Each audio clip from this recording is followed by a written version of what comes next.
ViSonic, the heart of your system.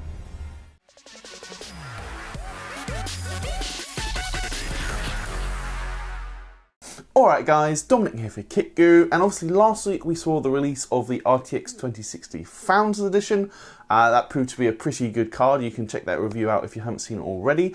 But today the custom cards have been released. So here beside me you can see the Asus ROG RTX 2060 Strix OC. So it is pretty much an upgrade over the Founders in almost every way. It's got a large triple fan configuration, and unlike the Founders Edition, it does actually come with a factory overclock. Out of the box, this one runs at 1830 MHz, although if you use OC mode within Asus GPU Tweak, which is their kind of GPU utility software, you can actually add an extra 30 MHz to give it an 1860 MHz boost clock, and incidentally that is how we did all of our testing. Obviously, for a custom card like this, there is always going to be a price premium. We're filming ahead of the official launch, so we haven't actually seen any official retail listings go up, so we can't actually see the exact price you'll be able to go out and buy this card for. That being said, we have been told by Overclockers UK that this Strix OC 2060 will be on sale for £455. Bear in mind that the Founders Edition 2060 will be on sale for $329, so we're going to come to price a little bit later on in the review. Starting with the overall look and the design of the Strix 2060, however, is generally a pretty similar look. We've already seen the Strix 2080 and the Strix 2080 Ti. It's got the same kind of matte black plastic shroud. It's still got a triple fan configuration as well, and it's again pretty much quite a large card. That being said though, it isn't exactly the same as those other Strix cards. Primarily, you should probably notice this is due to the fans.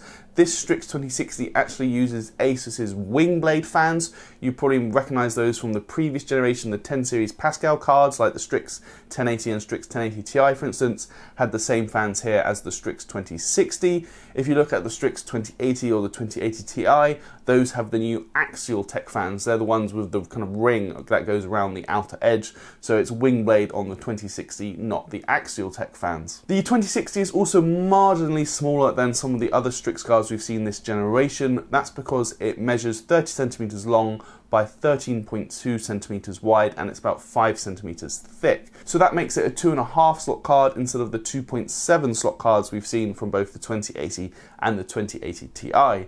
Compared to the Founders Edition, of course, it is still, a monster in every regard. It's definitely not a small card, but compared to those other Strix cards we mentioned, it is just slightly smaller. RGB lovers among you will be pleased to know, however, that this Strix 2060 does have the same RGB implementation that we, kind of have come to expect now from Asus.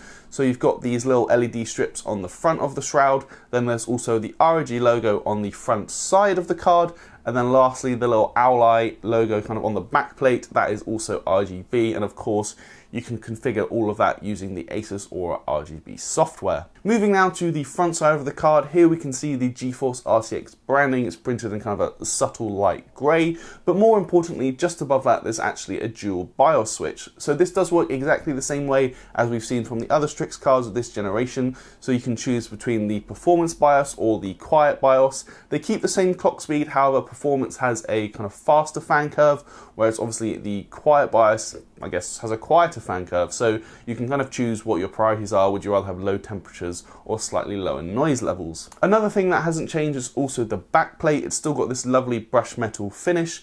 There is a master power button for the LED switch here as well, so you just push that and the LEDs will turn on or off. And as we mentioned, the owl eye logo at the end of the backplate is also one of those RGB zones. Elsewhere, other things to note are the power requirements. So this card needs one 8-pin and one 6-pin PCIe power connectors. And if we also look at display I/O, this card supports 2 display ports of 1.4 and then 2 HDMI 2.0B ports. So there's actually no DVI or even no USB-C, which so far has been a staple for the Turing lineup of cards. Now we'll look at taking the card apart though. So all you really need to do is remove 6 screws from the backplate of the card, and then you can kind of prise the heatsink off from the PCB. If we get our first look at the PCB, you can actually see there's this kind of metal frame.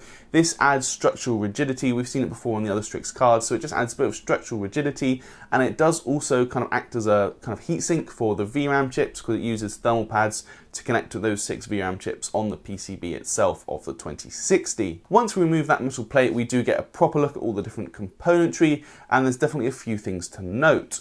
First of all, Asus has increased the power delivery to the GPU, so it's now a 8+2 power phase design when it was 6+2 with the Founders Edition. That GPU as well is a bin chip. It's labeled TU106-200A, and as we know, A means it is one of those bin chips. It can be sold with a factory overclock. Other things to note include those 6GB of GDDR6 memory we already touched on. That comes from Micron.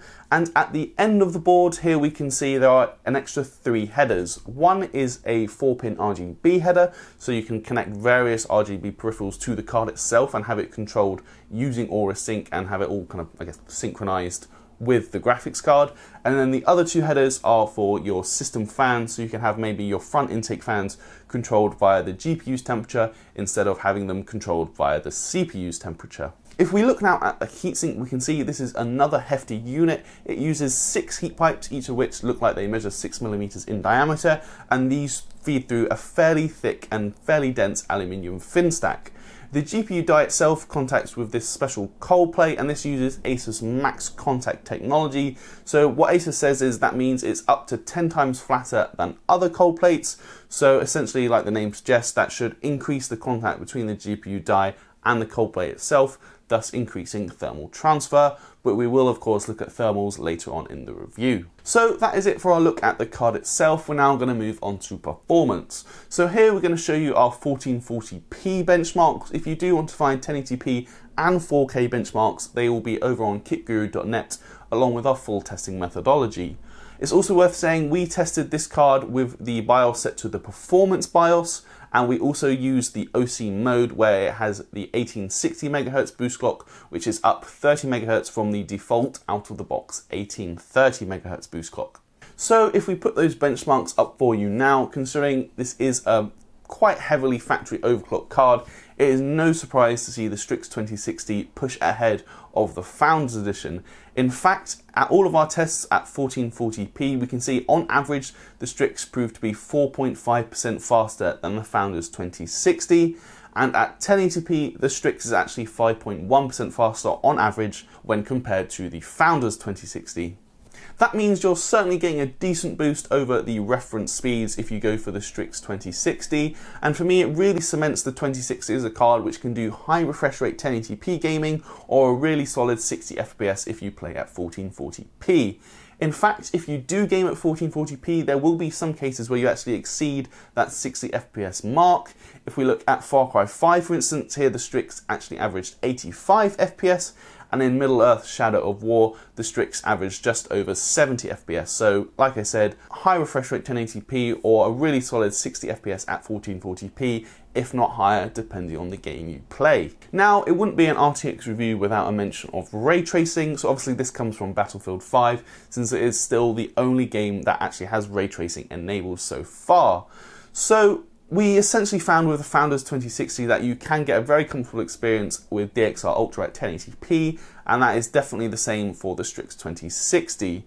If you bump the resolution up to 1440p, obviously the Strix does perform better than the Founders 2060 here, and we actually saw minimum frame rates creep just into the 40 FPS mark. That being said though, if you do want to play Battlefield 5 with DXR Ultra using a 2060, I would recommend you stick to 1080p. Even with the Strix at 1440p, we did notice some fairly jarring kind of frame rate drops if an explosion goes off, for instance, or you're in kind of an intense firefight. The frame rate did kind of drop noticeably, and considering it's lower frame rates anyway, it's not the smoothest of experiences.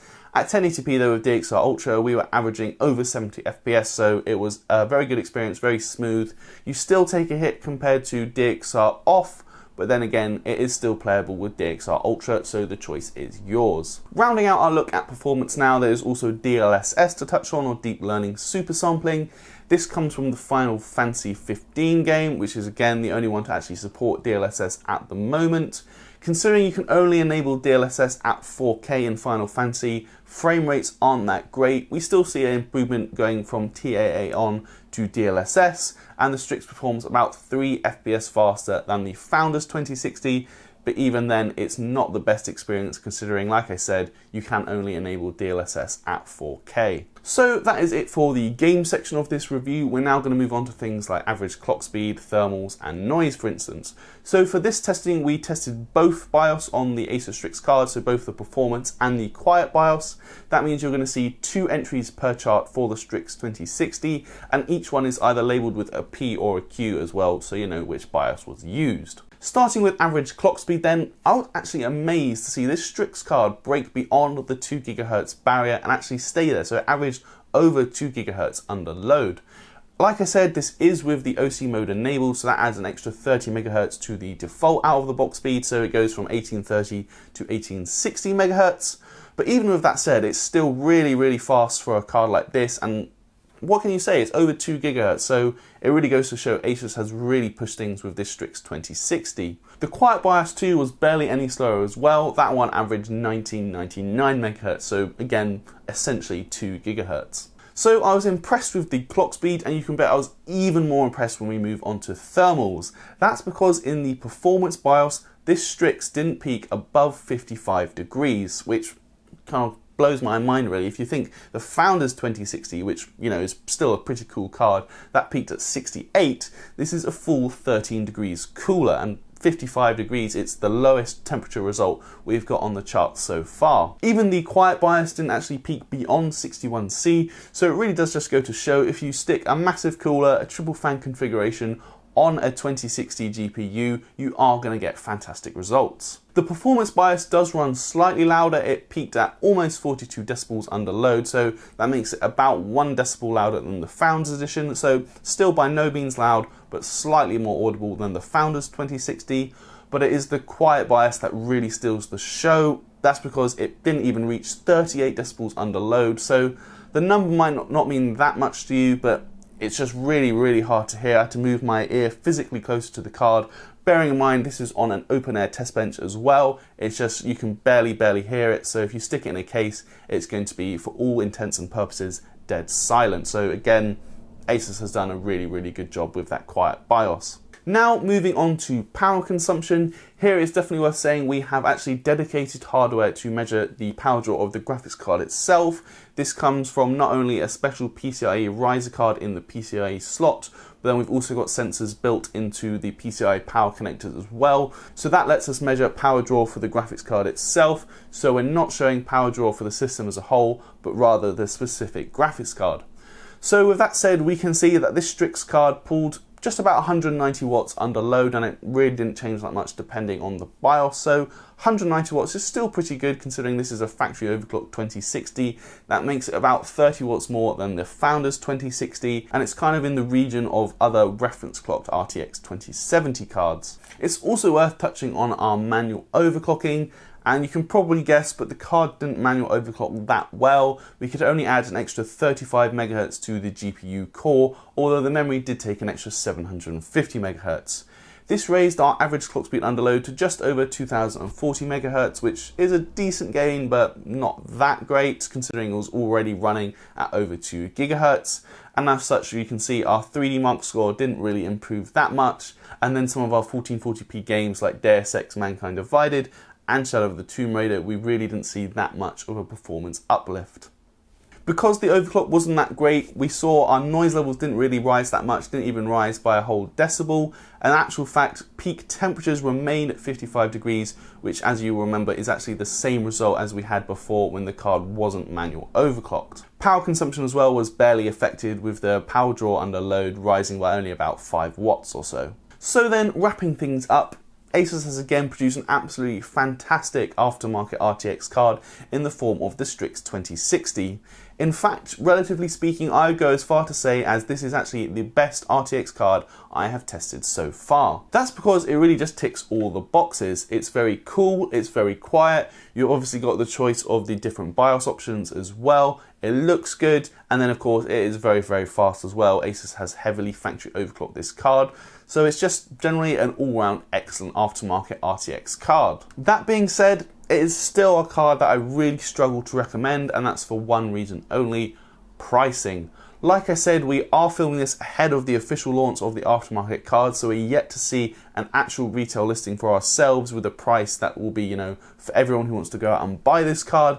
But that being said, we were told by Overclockers UK that this Strix 2060 is going to cost £455. To me, I have to say that is just crazy. I mean, you can actually find RTX 2070s which cost less than this 2060. Of course, this is a heavily overclocked card like we mentioned, so it does actually close the gap on some of the slightly slower 2070s, but even the slowest 2070 is still faster than this overclocked 2060. For me, it is a real shame because this is such a good card. It would be so easy to recommend if the pricing was lower.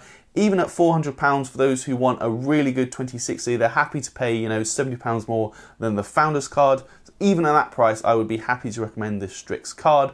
But at the moment, if you are looking to spend £450 on a new graphics card, do yourself a favour, get a 2070 instead. As good as this Strix 2060 is, it's a 2060, but it's priced like a 2070. So I'm Dominic 4Kit Guru. This has been my review of the Asus ROG RTX 2060 Strix OC. If you like this video, you can give us a thumbs up, leave us a comment below as well. Let us know what you think of the pricing of this card. Asus has really been pushing really expensive cards this generation, so I want to hear from you guys. If you're looking for the absolute best of the best in each series, would you still buy the Strix card, or is the pricing just silly?